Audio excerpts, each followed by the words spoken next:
তো বন্ধুরা দেখতে পাচ্ছ কত ছোট একটা ছেলে এখানে বাজনা বাজাচ্ছে। আজকে চলে এসেছি গোয়া ট্রেডিশনাল মিউজিক শুনতে। বাজনার ভাইবটা খুব সুন্দর। তপনদার আমি চলে যাচ্ছি একটা বন্ধু রুমে ঘুরতে। যেহেতু আজকে শনিবার, আজকে সপ্তাহের শেষ, তো আজকের দিনটা আমরা একটু মজা করে নিচ্ছি। আজকে শনিবার, রাত পোহালে সরস্বতী পুজো। বাড়িতে থাকলে কালকের দিনটা খুব আনন্দ করতাম, কিন্তু ব্যাস কি আর করা যাবে, যেটা মন চায় সবসময় সেটা তো আর সম্ভব না। দেখতে পাচ্ছ কত রাত হয়েছে, একটা লোক এখনো কাজ করছে। তো এরপরে আমরা চলে এসেছি সাই মন্দিরে একটা ট্রেডিশনাল মিউজিক শোনার জন্য। বলতে গেলে এটা এখানে প্রতিদিনই হয়। এখানকার ছেলেরা প্রতিদিনই এই ট্রেডিশনাল মিউজিকটা এখানে বাজায়। আর গাইস এই বাজনার যে ভাইবটা আছে সেই ভাইবটা আমার খুব ভালো লাগে, তাই আমি চলে আসি এটা শোনার জন্য। তো বন্ধুরা আমি তো প্রতিদিনই শুনি, আজকে তোমরাই শোনানো কেমন হয়েছে সেটা।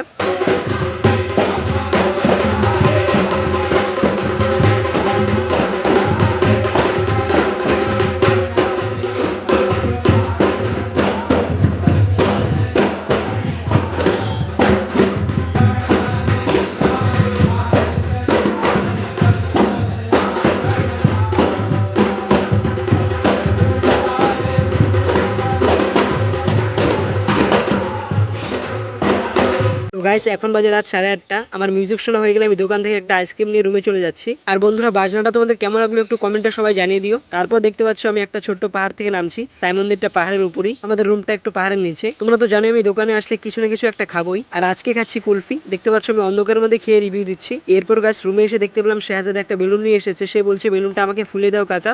আমি ওকে ভাই ডাকি কিন্তু সে আমাকে কাকা ডাকে। আজব ধরনের এক সম্পর্ক। তারপরে বেলুনটা তার হাতে ফুলে দিয়ে আমি ভিডিওটা এখানে শেষ করছি, যেহেতু রাতে ডিউটি রয়েছে, একবারে রাতে দেখা হচ্ছে। তো বন্ধুরা এর আগের কোনো ক্লিপ আমি নিইনি, একেবারে ভিডিও স্টার্ট করেছি গাড়িতে ওঠার পর থেকে। আজকে আমাদের একটু দেরি হয়ে গিয়েছে, গাড়িটাও আজকে একটু লেট করে এসেছে। তো আজকে যেহেতু শনিবার, আজকে রাতে ডিউটিটাই আমাদের শেষ ডিউটি। কালকে যেহেতু রবিবার, তাই কালকে অনেক সুন্দর সুন্দর ভিডিও আসবে চ্যানেলে। তো বন্ধুরা আমি আমার ভিডিওতে খুব সুন্দর রেসপন্স পাচ্ছি, মানুষ খুব সুন্দর সুন্দর কমেন্ট করছে।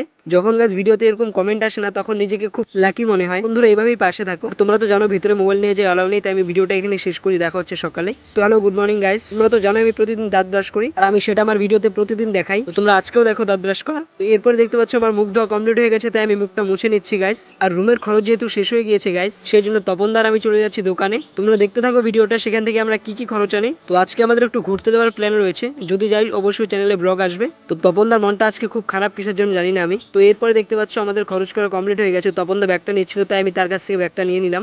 আর আমরা সবকিছু মিলিয়ে প্রায় 8 বস্তার মতো খরচ নিয়েছি। এখানে অনেক কিছু রয়েছে গাইস। তো গাইস সবজি নেওয়া কমপ্লিট, আজকে যার রান্না রয়েছে সে রান্না করবে, আর আমি গিয়ে এখন ঘুমবো। তো বন্ধুরা একবার ঘুম থেকে উঠে চান টান করে দেখা হচ্ছে। গাইস দেখতে পাচ্ছ চান টান করে আমি বসে গেছি খাবার জন্য। তো যতক্ষণ আমি খাবারটা খেয়ে নিচ্ছি তোমরা দেখতে থাকো ভিডিওটা। আর গাইস আজকের ভিডিওটা কেমন হয়েছে সবাই কমেন্টে একটু জানিয়ে দিও। তারপর গাইস খাবার খাওয়ার পর আমি চলে এসেছি ঝর্ণার কাছে আজকের এই ভিডিওটা এডিট করার জন্য। তো সবাই দেখতে থাকো ভিডিওটা। আমি আমার প্রতিটা ভিডিওতেই বলি যে আমার একমাত্র ভিডিও এডিট করার জায়গা হচ্ছে ঝর্ণা, কারণ গাইস এর থেকে শান্ত জায়গা আর কোথাও নেই। রুমের মধ্যে এডিট করলে সেখানে ফ্যানের আওয়াজ আসে, মোবাইলের আওয়াজ আসে, তাই সেখানে শান্তি মতো আমি এডিট করতে পারি না। তাই আমি ভিডিও নিস্তব্ধতা বজায় রাখার জন্য প্রতিদিন চলে আসি ঝর্ণার পাশে। আর বন্ধুরা তোমরা যে আমার এই অডিও কোয়ালিটিটা শুনছো, এটা কোনো মাইক দিয়ে রেকর্ড করা নয়, এটা আমার নিজের ফোন দিয়ে রেকর্ড করা অডিও কোয়ালিটি। তো গাইস মেইনলি অডিও কোয়ালিটিটা ডিপেন্ড করে ব্যাকগ্রাউন্ড সাউন্ডের উপর। ব্যাকগ্রাউন্ডে কোনো সাউন্ড না থাকে তখন তোমার মোবাইল বা মাইক যেটাই হোক সেটা শুধু তোমার সাউন্ডের উপর ফোকাস করে, বাইরের কোনো সাউন্ডের উপর নয়। আর ব্যাকগ্রাউন্ডে যখন অনেক আওয়াজ থাকবে তখন তখন মাইক বা ফোন যেটাই হোক সে বুঝতে পারে না যে সে কোন সাউন্ডটাকে রেকর্ড করবে, তাই মাঝে মধ্যে সাউন্ড খারাপ হয়। তো গাইস অনেক জ্ঞান দিয়ে ফেলেছি, এবার জ্ঞান দেওয়া বন্ধ করি। বলতে বলতে আমি চলে এসেছি ঝর্ণার পাশে। এবার গাইস আমি ঝর্ণার পাশে গিয়ে ভিডিওটাতে অডিও দেবো। আর ভিডিওটাকে আমি লম্বা করছি না, ভিডিওটা আমি এখানেই শেষ করছি। তোমাদের সবার সঙ্গে দেখা হচ্ছে পরের কোনো এক ভিডিওতে। ততক্ষণের জন্য সবাই পাশে থাকবেন আর নিজের নিজের খেয়াল রাখবেন। তো দেখা হচ্ছে পরের ভিডিওতে। তো টাটা বন্ধুরা।